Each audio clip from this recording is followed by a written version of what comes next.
Hello and welcome to the latest episode of the Low Budget Review Show. I am your host, Eric Smith, and today I am talking about Clown in a Cornfield 2, Frendo Lives. This is by Adam Cesare, or Adam Cesare, as I like to call him, and this is from Harper Teen. It is a young adult book. It is a sequel to Clown in the Cornfield, and here's the thing. I am not going to mention any names of characters except for Frendo, just in case you haven't read the first book yet. And my question for you then is, why not? So I'm not going to mention any names because I don't want you to know who might live, who might die in that first book. I don't want to spoil it.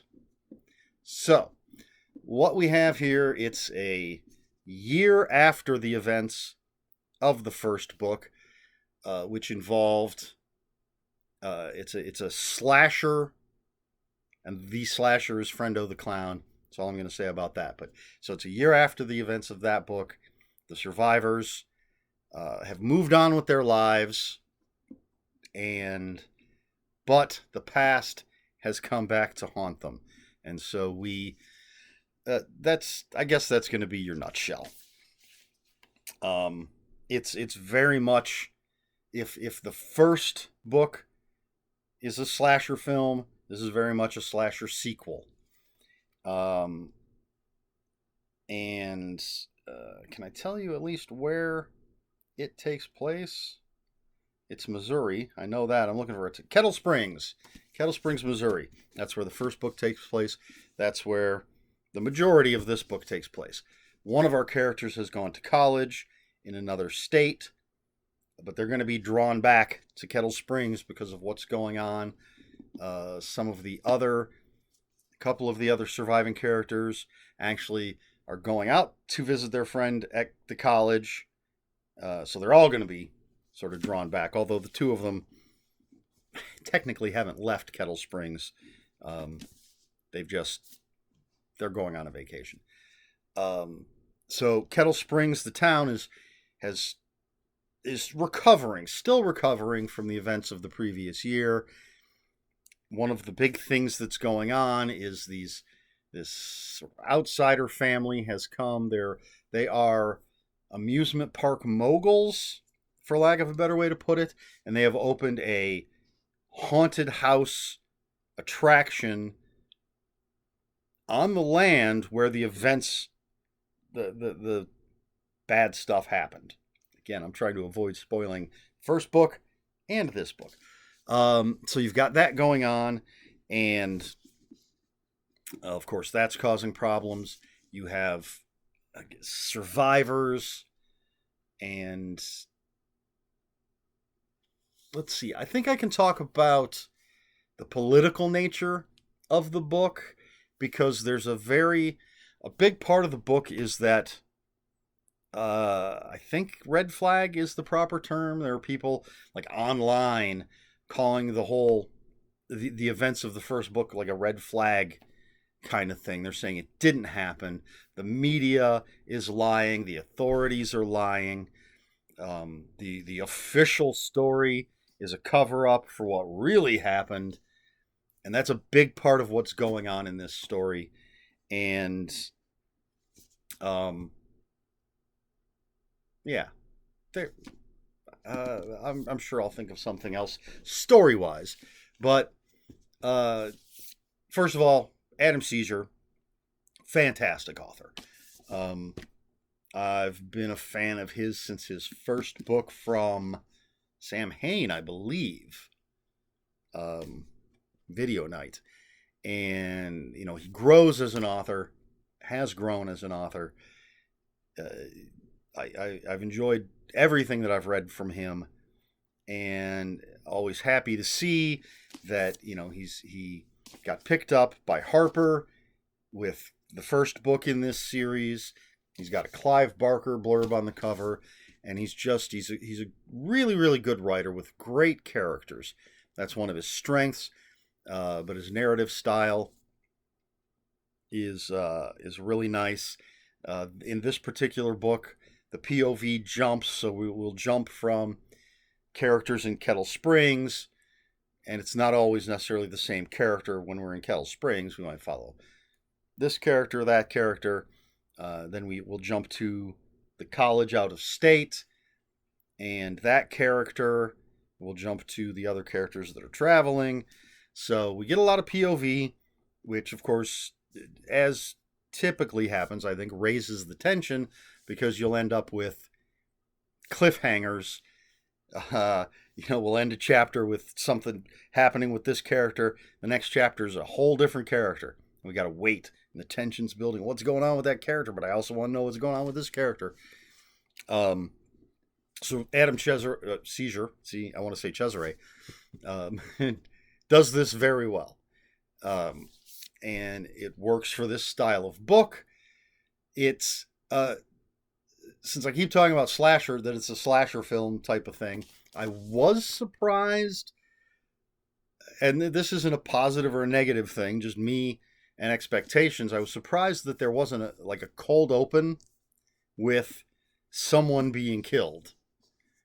But there isn't. The way the book starts feels like what you would see in the opening credits of a slasher film after that cold open where someone's killed, because some people are watching a video about it's a red flag video, again, hopefully that's the correct term I'm using, about how the events of Kettle Springs the year previous aren't what the media and everybody wants you to think it is. And so we're getting a bit of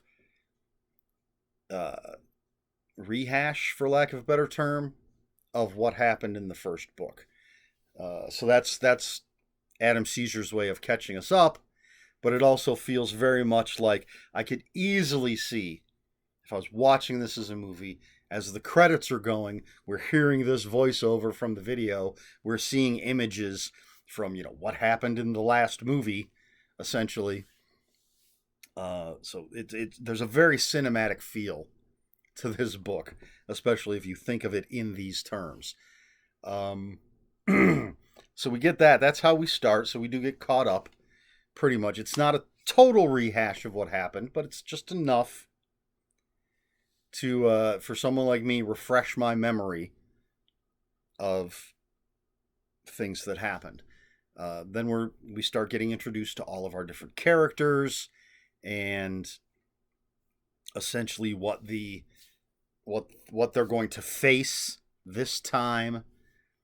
I think it escalates, as a good sequel does. The story escalates from the first one. The threat escalates from the first one. I'm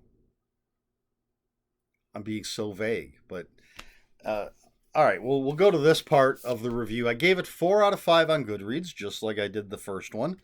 There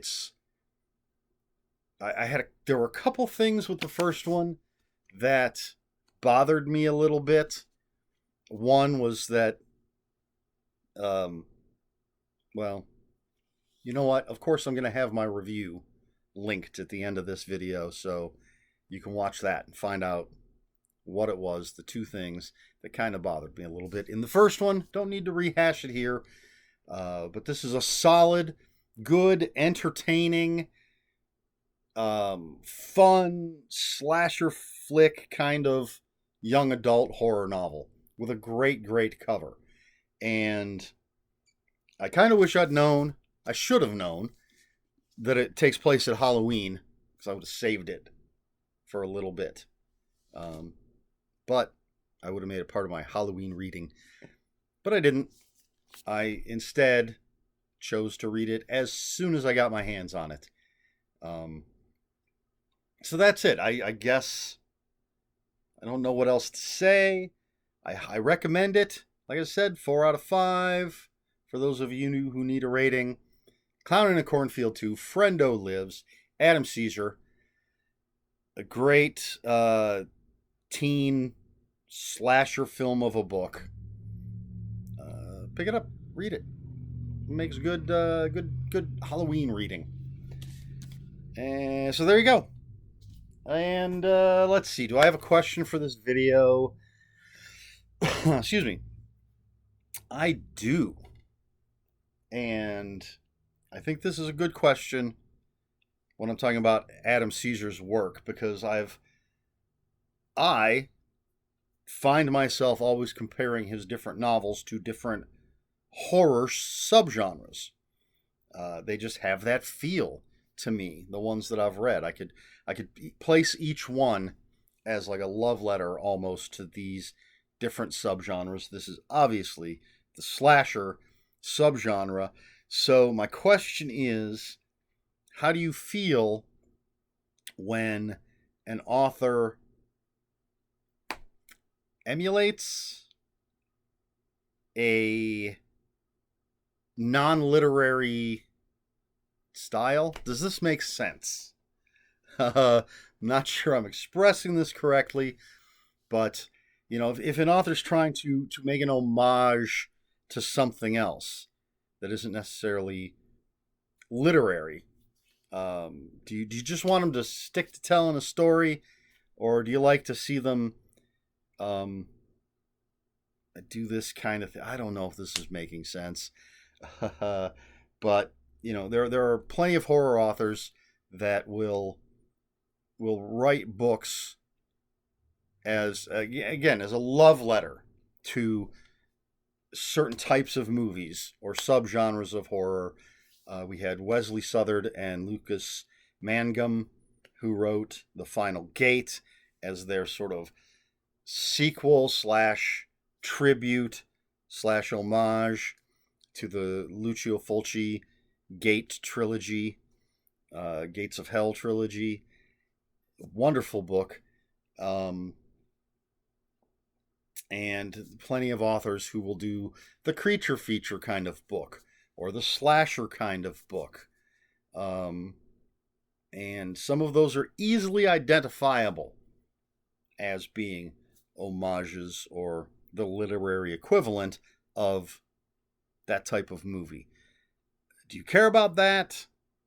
Do you not care? Do you not even think about it? Just sort of, I guess this is kind of a general question. What do you think about that? I enjoy it if it's, as always, if it's well done. I love a good creature feature. I love animals killing people. So anytime someone wants to write a creature feature type novel, I'm in. And if it's well written. That's always the caveat. But what do you think? Let me know in the comments below, or just tell me this question makes no sense whatsoever. I really need to think these things through. But let me know in the comments below, and if you have any comments, questions, or corrections, please put those in the comments below. Comments are open for spoilers. Just post a spoiler warning. We try to be polite here at the Low Budget Review Show. Please like, share, and subscribe, all that YouTube stuff. If you'd care to follow me on other social media, my Twitter is @Ronin5757. My Instagram, where I post pictures of books, comic books, board games, and fuzzy animals, is ErikSmith5757. That's Eric with a K, ERIKSMITH 5757. That is it. This has been the Low Budget Review Show. I have been Eric Smith, and until next time, read more books.